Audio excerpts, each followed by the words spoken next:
Olá, turma, boa tarde. Espero que todos estejam bem. Vamos dar sequência aqui ao nosso conteúdo da nossa disciplina de física. Estamos chegando ao final do ano e agora falta muito pouquinho e tenho certeza que todos vão conseguir obter sucesso aí nessa última etapa da nossa disciplina. Bom, turma, vamos falar então hoje sobre dilatação térmica. Faz parte do nosso assunto de termologia. E como já foi dito em sala, dilatação térmica é um conteúdo que, de fato, ele exige um pouco mais de conhecimento da matemática para o desenvolvimento dos cálculos, mas tenho certeza que vocês tiveram bons conhecimentos lá na matemática, na parte de notação científica, na parte de função exponencial, e vai ser um sucesso aqui também, eu tenho certeza. Turma, não reparem o barulho hoje, porque tá tendo movimento, estou gravando vídeo à tarde, tem bastante gente na rua, tem cachorro, hoje realmente está um momento atípico. Mas vamos dar sequência aqui. É coisa de uma parada e dou sequência em seguida. Vamos lá então, turma. Vamos falar de dilatação térmica. Quando uma temperatura de uma substância qualquer ela aumenta, as moléculas ou os átomos que estão nessa substância, né, em média, elas vão oscilar mais rápido e elas tendem a se afastar um pouquinho mais uma das outras. E quando elas se afastam, eu tenho aí o resultado da chamada dilatação térmica, né, daqui. Então, o que que vem a ser a dilatação térmica? É um fenômeno físico decorrente do aumento da temperatura de um corpo.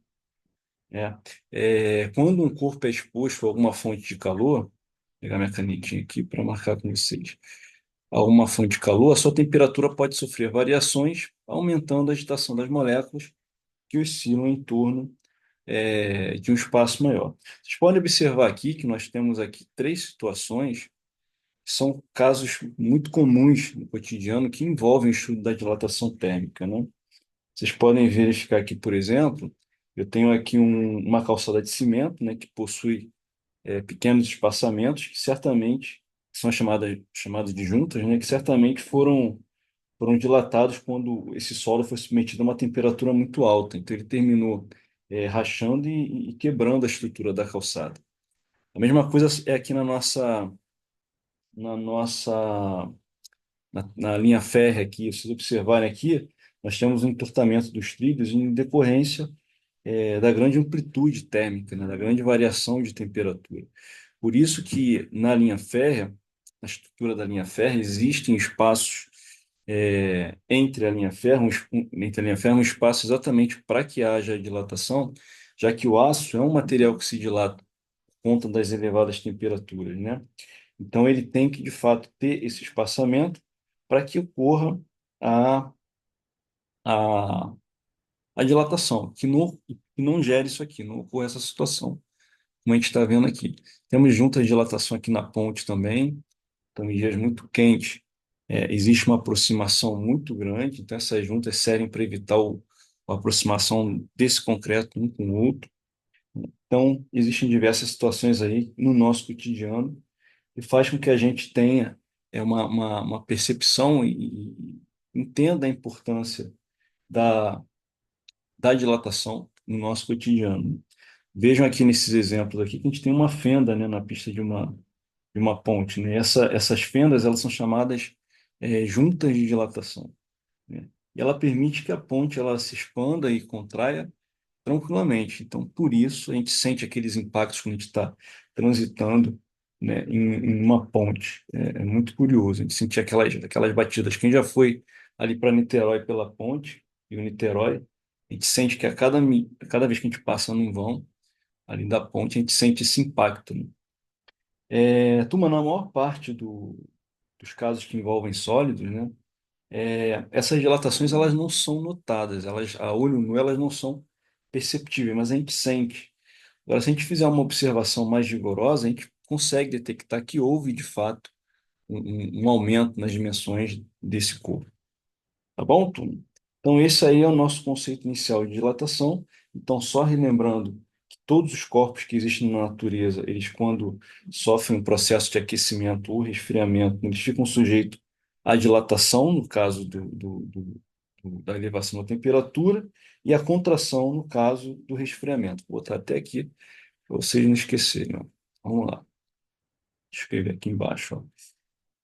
Ele sofre a dilatação quando ocorre aumento da temperatura, aumento da temperatura e a contração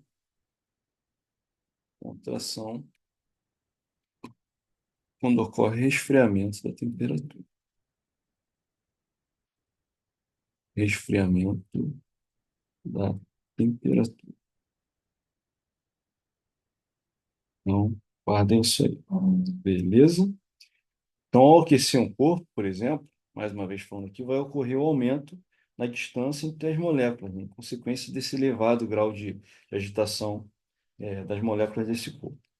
E, turma, já que nós estamos falando de dilatação térmica, do conceito básico da dilatação térmica, nós temos que entender que a dilatação ela pode ser vista sob três perspectivas.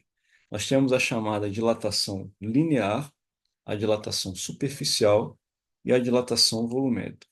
Nesse momento aqui, nós vamos trabalhar só a dilatação linear e a superficial, porque vocês aqui na escola não viram ainda em matemática geometria espacial e eu preciso que vocês entendam geometria espacial para que a gente possa fazer o cálculo da dilatação volumétrica. Então, hoje o nosso estudo vai se limitar à dilatação linear e no próximo vídeo eu vou falar da dilatação superficial. Depois eu preparo um falando sobre a dilatação volumétrica. Mas é importante saber, principalmente para a nossa prova, turma, a dilatação linear é quando ocorre o aumento de apenas uma dimensão no corpo. No caso, é só o comprimento. Aqui nós temos aqui os fios, ó, entre os fios em outro, uma barriga aqui. Essa barriga vai gerar, ela tem que existir, porque frente à dilatação ela pode esticar. Aqui nós temos também o espaçamento aqui na linha férrea. Esse espaçamento aqui faz com que não ocorra o entortamento de um trilho. Esse trilho daqui é feito de aço, e por ser aço, um material que se dilata por conta quando está exposto a uma certa temperatura, então um lado dessa barra de aço vai se encontrar com a outra e poderá gerar aquele entortamento. Por isso, existe esse buraco aqui, esse espaço, para que esse corpo dilate, né? Então, a dilatação linear, quando ocorre a dimensão de apenas uma, a dimensão desculpa, o aumento em apenas uma dimensão de um corpo, que é só o comprimento. Turma, não repare um barulhinho ao fundo, que meu cachorro está aqui ao lado roncando, e eu estou olhando para ele também, por isso vai ouvir um barulho de ronco ao fundo e uma leve distração, porque eu tenho que ficar olhando para ele aqui também. A dilatação superficial ocorre com aumento de duas dimensões, no caso, a área. Observem aqui, por exemplo, na estrutura dessa parede, essa cerâmica aqui, ela está cerâmica com tijolo, né? Existe aqui um espaçamento aqui também, porque esse material ele vai dilatar quando exposto a uma temperatura muito grande. Então, turma, por falar de área, já que a dilatação superficial ela ocorre com o aumento da área, é necessário que, nesse caso específico, vocês saibam todas as fórmulas de figura de área de figuras planas. Nós vamos falar um pouco mais sobre isso quando eu mencionar a dilatação superficial no próximo vídeo. E a dilatação volumétrica, ela ocorre quando há o aumento de três dimensões, no caso, o volume. Vejam aqui um cubo que tem um volume inicial e ele sofreu uma dilatação, ficou bem maior. Então, no caso aqui, eu preciso entender um pouco da geometria espacial para que eu possa compreender o desenvolvimento e a interpretação dos casos de dilatação térmica que envolvem a dilatação volumétrica. Então, de hoje, eu preciso que vocês guardem que a linear aumento de apenas uma dimensão, superficial duas dimensões e volumétrica três dimensões. Turma, já que nós vamos falar da dilatação e a dilatação envolve números expressos em notação científica, vamos fazer uma breve revisão lá da matemática sobre notação científica. O que vem a ser notação científica? É uma forma matemática de escrever números usando potências de 10. Ela é utilizada para representar números com muitos algarismos e isso facilita, inclusive, nos cálculos. Vocês vão ver que a gente vamos utilizar bastante números de notação científica agora. Quando vocês começarem a estudar eletricidade ano que vem, eletrostática, também são números representados em notação científica. Então é importante a adoção dessa representação matemática para alguns cálculos da física. Bom, voltando aqui, é o caso de números muito grandes, como a distância entre corpos celestes, e números muito pequenos, como o tamanho de moléculas. Então, por serem números grandes demais ou pequenos demais, para facilitar o nosso cálculo, nós transformamos esses números reais em notação científica. Como é que vai ser feita essa representação? Nós temos primeiro um fator, que é um número que vem antes da vírgula, que tem que ser compreendido entre 1 e 10, na verdade entre 0 e 10, né? Multiplicando por uma potência de base 10 e um expoente que pode ser positivo para números muito grandes e negativos para números muito pequenos. Deixa eu escrever isso aqui para vocês. Positivos para números grandes, números negativos para números pequenos. Turma, olha como é que isso aqui é fácil, fácil. Vamos lá. Por exemplo, esse número aqui que eu tenho representado aqui. Vejam aqui, eu tenho aqui 4 bilhões e 500 milhões. Como é que eu vou representar esse número? Vejam bem, o primeiro número aqui, esse fator, ele tem que estar compreendido entre 1 e 9. Então, eu vou representar esse número com uma vírgula e logo o número que vem acompanhando ele. Sendo que o zero não há necessidade, vou botar aqui, ó, o zero não há necessidade de representar. Porém, ele tem que ser contado. Então, vejam bem, turma. Aqui nós temos aqui, ó, 4, cadê minha caneta que sumiu? Tá lá no cantinho. 4,5, e vejam bem, quantas casas viriam após aquela vírgula ali? Viriam 9 casas. Então, 4,5 vezes 10 elevado a 9. Isso aqui é a representação de 4 bilhões e 500 milhões. 4,5 vezes 10 elevado a 9. Olha esse número aqui, 345 mil. Então, vou pegar os números aqui diferentes de zero, sendo o primeiro, tem que ser compreendido entre 0 e 9. Vamos lá, 3,45. O zero não precisa representar, mas tem que ser contado. E vamos ver quantas casas viriam depois aqui dessa vírgula. Então, nós temos ó, 1, 2, 3, 4, 5. Então, é 3,45 vezes 10 elevado à quinta potência. Esse número aqui, onde tem um 4 no meio dos zeros, ele deve ser representado, o zero deve ser representado até chegar a esse número 4. Então temos aqui, ó, 7,004. Os demais zeros que se repetem não precisam ser representados, mas devem ser contados. Então 7,004 vezes 10 elevado à décima potência. Agora o número, quando começa com zero, é um número muito pequeno. Um exemplo, no tamanho de uma molécula, por exemplo, né? É pequeno demais, a gente não consegue representar. Só um minuto, o meu cachorro latiu aqui, só um minutinho, por favor.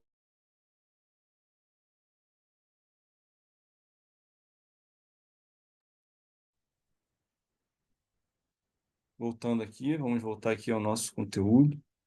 Desculpa aqui, deixa eu voltar para a nossa tela, já até me perdi. Tá bom? Então aqui nós temos essa representação aqui, desses números aqui. Então vamos lá, turma. Quando o número começa com zero, acontece, basta contar a quantidade de zeros que existem e acrescentar a esse número aqui, o número natural, que vai ser convertido aqui em número decimal. Vou pegar o 3, colocar vírgula 4 e contar a quantidade de zeros que existe. Então, tem aqui ó, 1, 2, 3, 4, 5, 6, 7. Em que em vez de ser 7, vai ser menos 7. A mesma coisa vale para isso aqui, ó. 7,0655 e vou contar a quantidade de zeros que existem aqui. Ó. 1, 2, 3, 4, 5, 6. Então, 7,0655 vezes 10 elevado a menos 6. Vamos ver uns exemplos aqui para fixar esse conceito. Então, 15 em notação científica. 15 em notação científica vai ser igual a 1,5 vezes 10 elevado a 1, que aparece apenas uma casa depois da vírgula. E é verdade, mas se eu pegar 1,5 vezes 10, isso aqui é igual a 10, né? Vai dar 15. 2.750, então vai ser como? 2,75. O zero não precisa ser representado, mas ele tem que ser contado. Então vai ser o seguinte, 2,07. Deixa eu ver se vocês estão vendo aqui, turma. Calma aí rapidinho. Vamos voltar aqui, ver se vai aparecer aqui direitinho para vocês. Vamos ver aqui. Eu acho que ele não estava aparecendo. Pronto, foi agora. Então vamos lá. Voltando aqui, ó, 2,75 vezes 10, quantas casas viriam depois da vírgula? Viriam 3 casas. Então, a vezes 10 elevado a 3. 34.850. Então, vai ser o seguinte, ó, 3,485 vezes 10, quantas casas viriam depois da vírgula aqui? Viriam 4. Agora, olha só, turma, quando eu tenho um número sozinho, não há necessidade de transformar em notação científica. Não há necessidade. Por que não há necessidade disso aqui, turma, de transformar? De transformar. Pelo seguinte, olha aqui como é que isso aqui é fácil. Não tem nenhuma casa depois da vírgula, eu iria multiplicar por zero, 10 elevado a zero. Mas a gente sabe, turma, que todo número elevado a zero, expoente zero é igual a 1. Então, 6 vezes 1 é igual a 6. Então, quando eu tenho um número sozinho, não há necessidade de transformar em notação científica. 1 milhão. 1 milhão seria isso aqui, ó. Então, 1 milhão é a mesma coisa que 1 vezes 10 elevado à sexta potência. 1,2 bilhão. Como é que seria isso aqui? Então, vamos lá. Vai ser 1,2. Quantas casas viriam depois da vírgula aqui, ó? Viriam 9 casas. Vezes 10 elevado à nona potência. Números muito pequenos. Vamos representar aqui um número diferente de zero, a 7, vezes 10 e contar a quantidade de, de zeros que viriam aqui, sendo que com expoente negativo. Então, elevado a menos 2. 25 vai ser 2,5 vezes 10 elevado a menos 4. 0,00455. 4,55 vezes 10 elevado a menos 4. 0,00008, então vai ser 8 vezes 10 elevado a menos 6. Turma, se estão com dúvida, voltem o vídeo, tá? Dúvidas, pausar, pausar, pausar e ver de novo, tá bom? Bom, feito isso aqui, dá para a gente começar a entender de uma maneira mais clara a dilatação térmica. Começando pela dilatação linear, que é o nosso objeto de estudo hoje aqui. A dilatação linear é o aumento nos comprimentos, no comprimento de materiais que se encontram em estado sólido, como fios, cabos, agulhas, barras, canos, quando este sofre uma variação de temperatura. Então, turma, observe que aqui vai ocorrer o aumento de apenas uma dimensão, que nesse caso é só o comprimento. Então, vejam aqui a barriga que existe aqui, ó, porque esse material, quando dilata aqui no poste, ele fica esticado, aparece, por isso existe essa barriga, né? Então, as barrigas são maiores em dias quentes e menores em dias frios. O espaço entre os trilhos. Por que existe esse espaço entre os trilhos? Exatamente, ó, para que gere uma dilatação e não cause encurtamento da linha férrea. E como é que eu calculo a dilatação linear? Aqui nós temos a fórmula ΔL. ΔL, na verdade, é o comprimento, a variação do comprimento. Então, ó, ΔL, a variação do comprimento, enquanto ele vai variar. E aqui nós temos os outros elementos. LO é o comprimento inicial. Alfa é o comprimento de dilatação linear, que vai ser sempre informado por uma tabela, que é a tabela do coeficiente de dilatação linear. Não há necessidade de decorar essa tabela. Essa tabela sempre será fornecida, tá bom? E a variação de temperatura. Turma, ΔT, lembrando que ΔT, a variação de temperatura, é a temperatura final menos a temperatura inicial. Em física, o delta ele sempre vai ser expressado informando uma variação, alguma coisa final menos alguma coisa inicial. Bom, antes de nós partirmos para o cálculo, vamos entender que o coeficiente de dilatação é a medida que indica a velocidade com que um corpo ou substância se dilata em comprimento. Ele varia de acordo com o tipo de substância ou material. E indica o quão veloz ou quão lento é o seu processo de dilatação do comprimento. Assim, quanto maior for o coeficiente de dilatação, mais a substância ou o corpo vai se dilatar. Então, aqui nós temos um exemplo de uma tabela de coeficiente de dilatação linear de alguns botar aqui no cantinho para a gente não atrapalhar vocês. É, de alguns materiais. E observem que todos eles estão representados em notação científica. Vocês vão observar que existem outras tabelas, turma, que não colocam o expoente elevado a -5, e sim a -6, mas não há problema. Por exemplo, se vocês encontram um material qualquer de um elemento que está assim, ó, 12 vezes 10 elevado a -6 graus Celsius elevado a -1. Isso aqui é para representar que é um coeficiente de dilatação linear. Não impacta muito no nosso cálculo, não. Mas se tivesse, por exemplo, 12 vezes 10 a -6, como é que eu faria a conversão disso para uma potência maior? Então, seria o seguinte, eu iria andar com a vírgula da direita para a esquerda, ficaria 1,2, e, consequentemente, essa potência vai aumentar. Então, em vez de -6, vai passar a ser -5. Mas como assim, Wagner? Ela aumentou com o valor indo para trás? Pensa na reta real. Olha só a reta real aqui. Nós estamos acostumados a trabalhar com números positivos. Mas vejam aqui o seguinte, ó. Vamos lá aqui.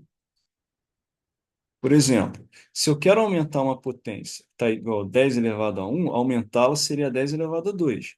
Aumentá-la seria 10 elevado a 3. Por quê? Porque nós estamos acostumados a trabalhar com números aumentando a potência positivos, que é a nossa prática. A gente costuma ver isso no nosso cotidiano durante as nossas aulas. Mas olha só agora, vamos vir aqui dos números inteiros, os negativos, e indo para os inteiros positivos, do menos infinito para o mais infinito. Então, olha só, 10 elevado a -5, se eu quiser aumentar, ele vai passar a ser o quê? 10 elevado a -4. Se eu quiser aumentar, 10 elevado a -3. Se eu quiser aumentar, 10 elevado a -2. E por aí vai, tá bom? Então, por exemplo, um coeficiente qualquer, 24 vezes 10 elevado a -6. Como é que eu posso modificar isso aqui, ó? 2,4 vezes 10 elevado a -5. Tá bom? Estão com dúvida, parem e voltem ao vídeo novamente aí. Vamos ver então um exemplo de um cálculo de dilatação linear. O comprimento de um fio de cabo de alumínio que liga dois postes sucessivos é de 360 centímetros, ou seja, a 20 graus Celsius, né? Qual a variação do comprimento desse fio quando o mesmo for submetido a 30 graus Celsius? Considere o coeficiente de dilatação 2,4 vezes 10 elevado a -5. Então, vamos lá, turma. O que a gente vai fazer aqui primeiramente? Vamos ver quais são os elementos que eu tenho aqui para poder reconhecer aqui na dilatação linear, vai estar falando de comprimento, né? E finalmente achar o comprimento final e a variação do comprimento. Então, o que eu preciso? Eu preciso dessas três informações, ó. Comprimento inicial, o coeficiente de dilatação, nesse caso é o coeficiente do alumínio, e a variação de temperatura. Vamos lá, turma. O comprimento inicial desse cabo aqui é 360 centímetros aqui, 360. O coeficiente de dilatação linear é 2,4 vezes 10 elevado a -5. E a variação de temperatura? O que é a variação de temperatura? É a temperatura final menos a temperatura inicial. Turma, se a temperatura inicial era 20 graus e foi para 30, eu já. Eita, cadê minha caneta aqui? Que ela... Ah, tá lá em cima. E foi para 30, eu sei que já houve uma variação de 10 graus Celsius. Isso é óbvio. Mas para quem não consegue enxergar isso aqui ainda, ó, usa a fórmula. Temperatura final, ó, 30 graus, temperatura inicial, 20 graus. Então, 30 menos 20 teve uma variação de 10 graus Celsius. Turma, eu posso aplicar tudo isso direto na fórmula, ou então, eu sugiro, eu acho mais interessante, converter tudo isso para notação científica. Eu acho mais fácil, mas quem quiser fazer a aplicação direta, não há problema. Então, vamos lá. Ó. Vai ser o seguinte, ó, em notação científica, 3,6 vezes 10 elevado a 2. Esse aqui, o coeficiente de dilatação, não há necessidade. E a variação da temperatura em notação científica, 1 vezes 10 elevado a 1. Agora sim, eu posso colocar tudo na nossa fórmula.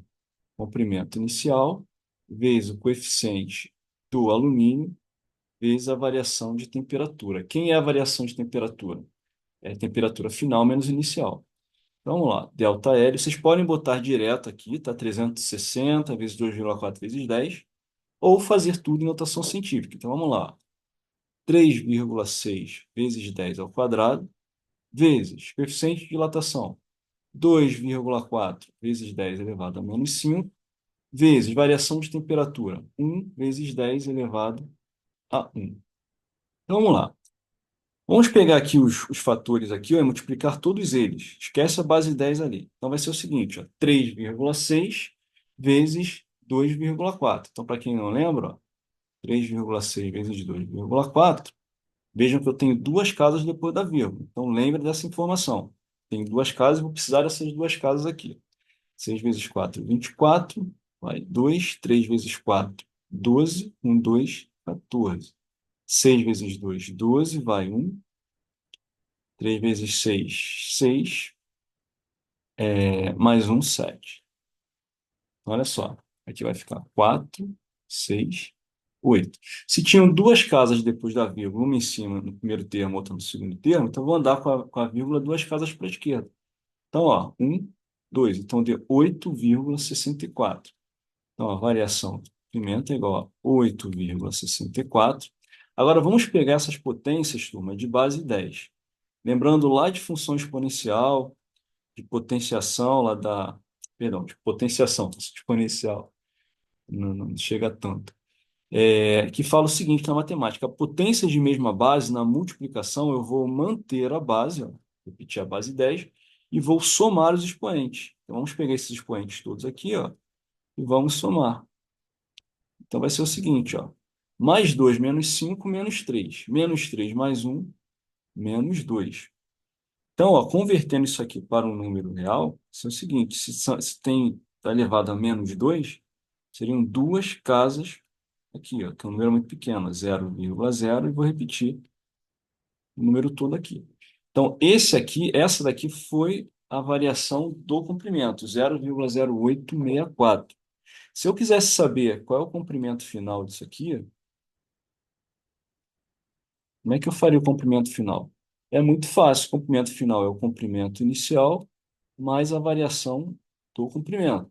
Vamos lá, o comprimento inicial desse fio, 360.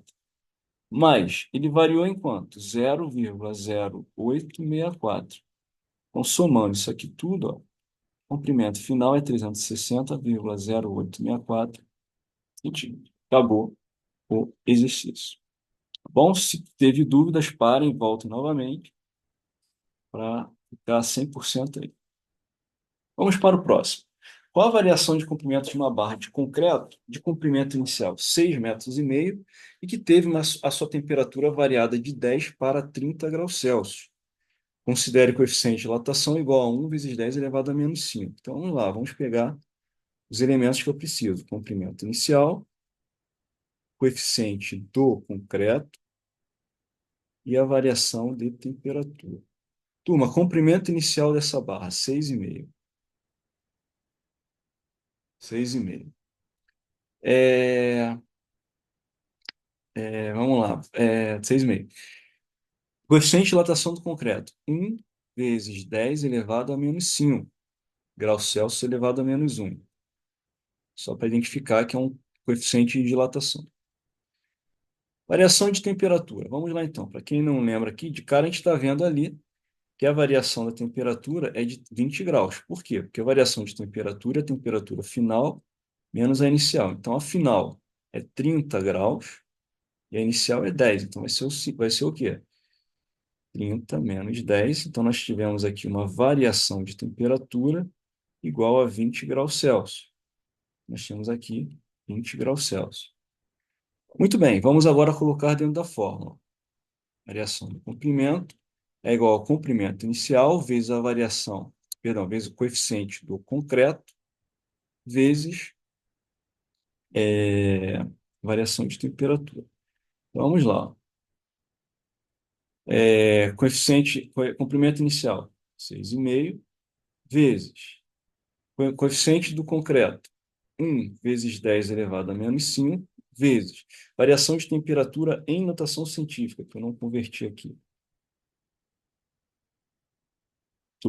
vezes 10 elevado a 1. Então, o que a gente vai fazer aqui? Vamos multiplicar os fatores primeiro. Então, ó, 6,5 vezes 1 vezes 2. Então, ó, 6,5 vezes 1, 6,5. E 6,5 vezes 2? 13. Vai dar o que ali, ó? Vai dar 13. Então vai ser o seguinte, ó. Deu isso aqui, ó. Agora vamos lá. Vamos pegar as potências de base 10. Eu vou repetir a base e vou fazer o que com os expoentes? Eu vou somar os expoentes. Então vai ser o seguinte: menos 5 mais um, menos 4. Mas olha só, turma, vocês sabem que não pode ter esse número aqui. Vamos ignorar esse zero, né? Sei que eu botei o zero ali. Pode tirar o zero nesse caso ali. Não há problema. Deixa eu passar a borrachinha aqui para. Pronto. Deixa eu voltar aqui para o cálculo. Vamos lá. É, Vamos pegar esse fator aqui e colocar a vírgula. Se eu colocar a vírgula aqui, a potência vai andar também, ó. Então, se estava menos 4, a potência aumentando vai ser menos 3. Convertendo isso aqui para o número real, vai ficar 0,0013. Isso aqui foi a variação do comprimento dessa parte concreta. É quase imperceptível, né? Uma variação muito pequena.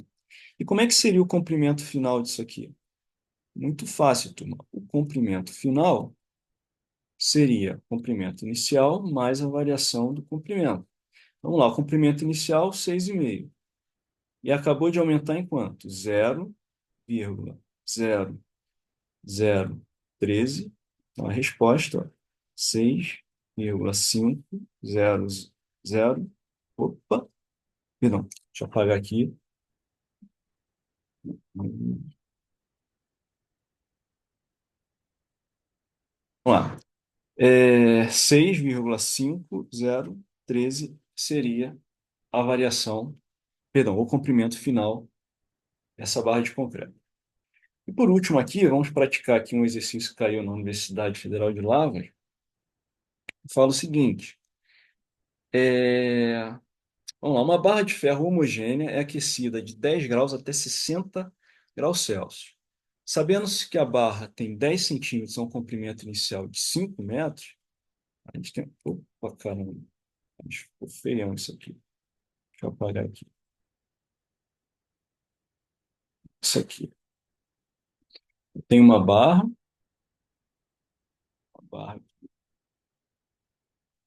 que vai sofrer um aumento. Então, ó, aqui é o comprimento inicial da barra. Isso aqui é a variação do comprimento. É isso aqui que eu quero saber, em termos de aumento. Ela cresceu em quanto? É a variação do comprimento. Então, vamos lá. Como é que eu vou fazer o cálculo disso aqui? Vamos pegar os elementos que eu preciso, né? O comprimento inicial, o coeficiente do ferro e a variação de temperatura. Vamos lá. O comprimento inicial dessa barra daqui, ó, é de 5 metros. Então, vamos lá. 5 vezes o coeficiente de dilatação do ferro. Olha o que o exercício colocou. Ele botou 1,2 vezes 10 elevado a menos 6. Vamos manter isso aqui, então. E a variação de temperatura? Turma, ele estava em 10 graus, ele foi para 60. A gente sabe aqui, se a gente analisar aqui, ó, a variação de temperatura, afinal, menos a inicial, vai dar uma variação de 50 graus Celsius. Uma variação de temperatura, cadê aqui? 50 graus Celsius. Vamos converter, então, isso para notação científica? Primeiro, não precisa, né? Seria vezes 10 elevado a zero, que vai dar 1, não tem como converter. O coeficiente de dilatação já foi alterado. E a variação de temperatura? É isso aqui, ó. 5 vezes 10 elevado a 1. Vamos colocar tudo na nossa fórmula. Variação do comprimento é igual ao comprimento inicial, vezes o coeficiente do ferro, vezes a variação de temperatura. Variação do comprimento é igual ao comprimento inicial 5 vezes coeficiente do ferro 1,2 vezes 10 elevado a menos 6 vezes variação de temperatura em notação científica. Nossa, que 5 feio aqui, deixa eu apagar isso. Está horrível. Vamos lá. Vamos lá, vai ser o quê? Vai ser sim, caramba, cadê a caneta? É tão pequenininho que ela some. 5 vezes 10 elevado a 1. Beleza? Então vamos lá, turma. Vamos pegar então primeiramente, os valores que estão, é, os fatores, né? 5 vezes 1,2 vezes 5. Então, vamos lá, turma. 5 vezes 5, 25. Nós já sabemos disso aqui. Agora, 25 vezes 1,2. Então, vamos lá. 25 vezes 1,2, para quem não lembra, ó, vai ser o seguinte. Tem uma casinha depois da vírgula. Guardem isso. Então, 30, 10, 4, 5. 5, 2. Então, 0. Então, deu o que aqui, ó? Então, isso aqui vai dar uma casinha depois da vírgula, 30, né? Então, vai ficar o quê? 30 vezes 10. Potência de mesma base, conserva a base e soma os expoentes. Menos 6 mais 1, menos 5. Mas, turma, vamos botar esse fator com um número só antes da vírgula? Então, vamos andar com essa casa aqui. Então, vai ser 3, com essa vírgula. Então, vai ser 3,0, que não há necessidade de colocar o zero, vezes 10 elevado a menos 4. Ou então, só o 3 sozinho, né? Vezes 10 elevado a menos 4. Já vimos de cara aqui a resposta que está na letra D. Ele ainda pediu o comprimento final. Então, como é que é o comprimento final disso aqui? Comprimento final seria o comprimento inicial mais a variação do comprimento. Comprimento inicial era de 5. Ele acabou de aumentar agora, ó, 0,0003, que ele aumentou. São menos 4 aqui, então vão ser 4 números zero. Então, 5 mais 0, 5. Vou repetir o restante. Resposta, letra D. Turma, revejam isso aqui com calma. Quem compreende os cálculos de dilatação linear consegue compreender os outros tranquilamente. Tenho certeza que vocês vão ter muito sucesso na prova. Leiam nossa apostila que foi entregue, tá bom? E tenho certeza que a prova vai ser um sucesso. Qualquer dúvida, me procurem na sala para que a gente possa conversar e tirar qualquer dúvida que venha aí. Grande abraço, bom final de semana, fiquem com Deus e até a próxima.